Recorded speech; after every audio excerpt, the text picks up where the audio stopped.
A pergunta sobre como refutar a inclusão dos 7 livros apócrifos ou deuterocanônicos em algumas Bíblias, especificamente a Bíblia da Igreja Católica, ela precisa ser respondida da seguinte forma. Nós cremos que o Espírito Santo inspirou os escritores que escreveram os 66 livros da Bíblia. Esses livros, eles têm uma harmonia entre si que é incrível, é fantástica, como que eles se harmonizam, se completam, se complementam um ao outro.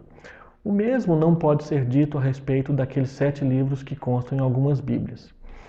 Citando alguns exemplos, um deles, o autor, ao apresentar o seu livro, o livro de Eclesiástico, ele pede desculpas caso tenha cometido algum erro. Nenhum dos outros livros da Bíblia, qualquer autor bíblico pede desculpas ao falar em nome de Deus. Algumas referências em alguns livros defendem a prática de algumas crendices populares, como no livro de Tobias, um demônio ele é expulso por meio de se queimar partes de um peixe na forma de incenso. Coisas que são crendices populares e tudo mais. Existem certas afirmações em alguns desses livros que entram em contradição com outros livros a respeito de maltrato aos animais, que não fala disso. Um dos livros defende a escravidão e a Bíblia fala contra a escravidão. Então existem incoerências em várias partes desses livros, justificando certas práticas que os demais livros das Escrituras não justificam. Num dos livros apócrifos, uma moça é incentivada a seduzir um general, enquanto que a Bíblia diz que isso não deve acontecer. Os fins não justificam os meios. Nós não podemos cometer pecados para poder fazer uma obra justa mais adiante. Nós devemos sempre agir com justiça. Então, a coerência interna desses livros depõe contra eles. Uma outra observação que precisa ser feita, todos esses livros, esses 7 livros, fazem parte do Antigo Testamento. Os judeus, quando reconheceram os seus 39 livros no Concílio de Jâmia, em 95 depois de Cristo, não reconheceu nenhum desses 7 livros como inspirados, como autoritativos, como canônicos ou como palavra de Deus para o judaísmo. O protestantismo reconhece o Antigo Testamento, que é reconhecido pelos judeus.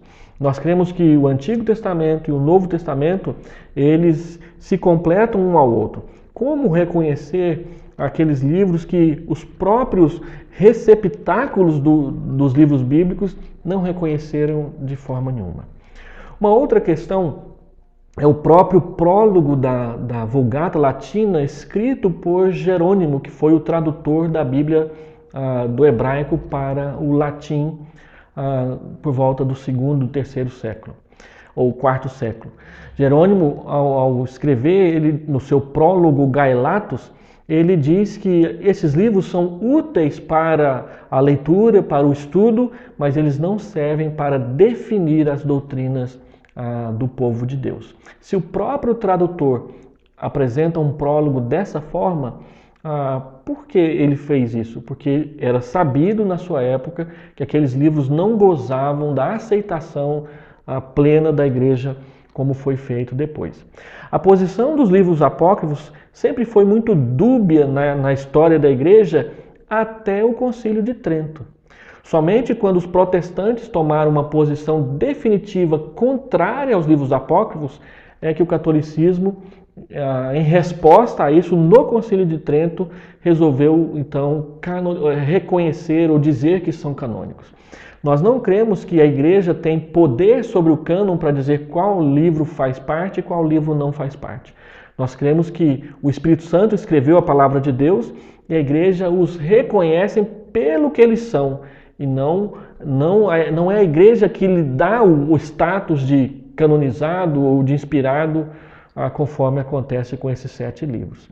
Nós não reconhecemos a sua inspiração porque o Espírito Santo não não nos convenceu, não procurou nos convencer de uma atitude, de tomar esse caminho. Então nós temos a evidência interna, nós temos o testemunho da história, nós temos a própria relação desses livros com o cano sagrado depondo contra a sua aceitação. São livros interessantes, trazem informações históricas interessantes em alguns casos, são livros de boa leitura, mas eles não são livros para estabelecer a doutrina da igreja, porque não são inspirados por Deus.